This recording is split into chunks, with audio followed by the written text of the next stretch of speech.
You're watching Lunchtime Agenda, and time now for our political panel. We have with us Liberal frontbencher Paul Fletcher, he's in our Sky News Centre, and Labor frontbencher Stephen Jones joins us from our Sydney CBD studio. Gents, thanks both for your time today, and I might start with you, Stephen Jones, on this issue of climate and the targets that are being set at the moment. Labor says that it essentially wants to lead the debate on this. You're already talking Turkey on a target for the RET. Are we going to hear soon a target that Labor has in mind? We've got all sorts of studies out there available to look at for the post-2020 target, or even a ramp up of the 2020 target itself. Well, firstly, we've got to deal with the issues with the RET, because this is the thing that the government really has done enormous damage to. We've seen a capital strike. We're seeing jobs being lost in the renewables energy market. So first things first, Tom, we've got to sort this out. It's up to the government to explain the sense or lack of sense behind its own policy. But what we know is more and more questions are being asked. Domestically and overseas, the people that we are negotiating with to get bilateral and international agreements are starting to focus on what the government is doing, the big gap between its rhetoric and the reality, and frankly things aren't stacking up. Though, just to jump in there, they're also focusing on what is a bipartisan target of 5% reduction by 2020. Is Labor going to soon lock in something, try to lead the debate on this rather than wait for the government to set something and then criticise it, come up with your own number? Well, we've already got a policy that we took into the last election, Tom, and it was a bipartisan set of numbers. The now government agrees to the same figures. The difference is we had a credible policy about how to get there. We believe that the best way to get there is the most economically efficient way, and in complete contrast to the government, whoever wins the results of this tender that they've got in at the end of this week, what we know is that money, millions of dollars worth of taxpayers' money, is going to be handed out to big polluters. Everybody knows that that's the most ineffective way to go about it. Paul Fletcher, the Emissions Reduction Fund as part of direct action, if we do get to this point in the near term of a 20% target, 25% target, do you think that direct action can do that? Would it be affordable? Well, let's just be clear about where we are, Tom. There's a bipartisan commitment to a 5% reduction on 2000 emissions levels by 2020. We're on track to achieve that. And the primary policy instrument that the Abbott government is using to achieve that is the $2.55 billion Emissions Reduction Fund. This was the policy we took to the 2010 and the 2013 election, endorsed at that election. The first auction process actually occurred last week, and this is a competitive reverse auction process to get the most cost-effective carbon abatement. And we're very confident that that's going to achieve. We're talking 2015 now. Yeah. You took that policy to 2013, and we're already seeing some of our major trading partners set more ambitious goals. Are we ready to do that with this policy? We know what that's going to achieve. We know that the government says it's going to do 5%. What about 15? What about 20? Well, let's be clear about where we are in terms of the international process. So there's a major conference in Paris at the end of this year, and what the Australian government has said is that we will announce a target for beyond 2020 later this year, and there's a meeting in Bonn around the middle of the year. So just last month, a significant discussion paper was issued by the Prime Minister, by the Minister for the Environment and by the Foreign Minister, setting out the process that we're going through and seeking submissions from the community about the approach we should take in relation to a target beyond 2020. And we need to look at a range of issues. We need to look at what other countries are doing.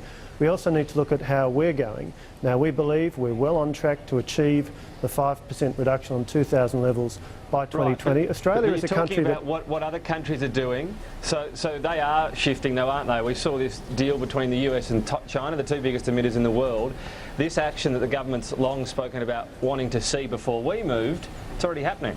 Well, we're going through a careful process of understanding key factors that are relevant to the offer that we will be making. Now, those factors include what other countries are doing, and I emphasise doing as opposed to saying, because Australia has a very good track record of delivering on what we said we would do in relation to reductions in emissions.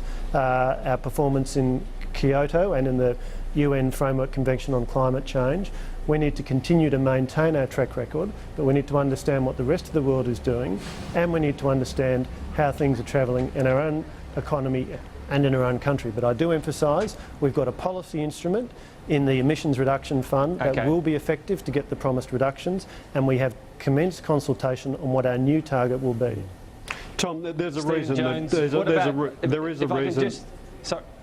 There is a reason that our international... If I could just direct you towards the nuclear energy side of this, South Australia beginning a Royal Commission into this. Is it something you're comfortable with as part of the energy mix here in Australia? Look, I'm very comfortable with Premier Weatherall conducting a Royal Commission. I personally think it'll come up with the same answer that previous studies have done into the viability of a nuclear energy industry here in Australia. You might look at it if you didn't have abundant supplies of natural gas, abundant supplies of solar and geothermal and wind, sort of benefits that other countries that have had to look to nuclear don't have. So more than comfortable having another look at the science, but I think it'll end up in the same position. We'll take it as a no vote from Stephen Jones. If I can move on to the budget, Paul Fletcher, because we've had the Treasurer Joe Hockey today quoted as saying, yes, he'll shrink the deficit. He's talking, though, about shrinking it as a percentage of GDP. The indication there, perhaps not in real dollar terms. Is that something voters are going to buy? Well, what you're going to see, as we've said, is a consistent movement, a consistent reduction in the deficit over the coming years. Now, it's very much standard practice to measure the deficit in terms of the percentage of GDP. That's just a completely standard practice. But I'm just amazed by the extraordinary hypocrisy of Bill Shorten and Chris Bowen even talking about this issue when Labor has the most atrocious record on budget management over the 6 years of the Rudd-Gillard-Rudd government, over $200 billion of cumulative I'll get to that in a deficit. second, but if I can just ask you about the budget we're about to see, Paul Fletcher, if that does estimate, with some of the revenue write-downs we're going to see, $40 billion for the next couple of years, so no reduction in deficits in dollar terms, you still think that could be a pass mark if you measure it against percentage against GDP? What you're going to see from the Abbott government is a steady improvement in the budget bottom line year after year, and a Liberal National government can always be trusted to do a better job of budget management than the rank incompetence than we saw from Labor for the last 6 years. And frankly, if Bill Shorten were the Prime Minister now, the budget would be in a terrible mess. We are focused on a number continues though and it doesn't drop. If I can just ask you one more time, if it doesn't drop in dollar terms, do you think that would still be a pass mark against this other measurement? I'm not going to get into agreeing to particular numbers you're putting in front of me. You'll have to wait and see, as the Treasurer said, what the numbers are on the budget night. But what I will say is you will see a steady improvement in the budget bottom line year after year, and you can always trust a Liberal National government to do a better job on budgetary management than the rank incompetence of Labor. Tom, what Jones, you can't... when it comes to Labor's plans, I'll just direct you towards this because we know that Labor's spoken a lot about taxing multinationals more, $7 billion over a few years there, but you're also opposing a lot of the savings measures, pension scaling back, and $85 billion in school and hospital funding. It's hard to see Labor making these promises and saying they'll get the budget back into surplus any time before the government would. We'll close down the tax loopholes. Come on, Stephen, tell us how you're going to do it. We will close down the tax loopholes. Tell us how you're going to manage the budget. Tom, we will ensure that as we bring the budget back into surplus, we'll do it by looking after the people who need the government services the most. We won't do it by attacking Medicare. We won't do it by attacking our universities or our school system. And the problem that Paul has, and why he's making so much noise and why he wants to talk about us instead of themselves, is that there is a yawning gap between what the government said they were going to do before the election and the reality of what they've done after the election. The reason they are in so much strife now, to be frank, what about the $5 billion of measures you said that you were going to deliver as a reduction and now you've abandoned? The problem that they have is that they went around before the election saying we can increase spending and cut taxes and bring the budget back into surplus in our first year. Now, everybody knew that wasn't possible. Unfortunately, nobody called them on it.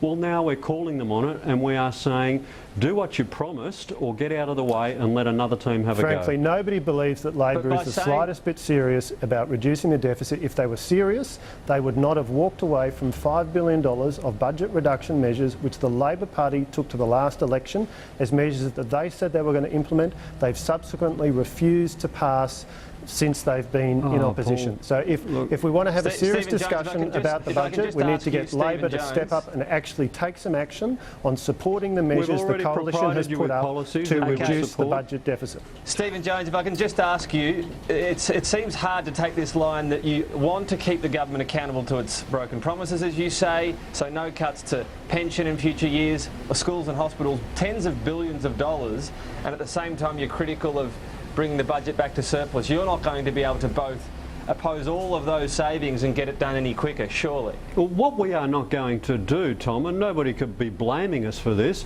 is assist the government in breaking their promises. I mean, what responsible opposition would go to an election opposing something promises. Honour the promises you took to the last election. $5 billion of savings measures, Stephen. That's what we're asking you to honour. He makes a lot of noise. Is this a debate or is this a monologue from Paul? Of measures that you said were included in your policy. Help you savings break your measures promises, that you have Paul. now It's walked as away simple from. as that. And frankly, And based upon that, you simply have no credibility when it comes to the issue of the budget. Okay. You should be doing what you promised to do, Paul.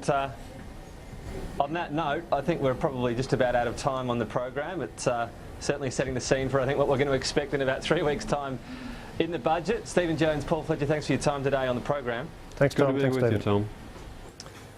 Thanks for your time, of course. This has been Lunchtime Agenda. Stay with us for Newsday. Ash Gillen coming up.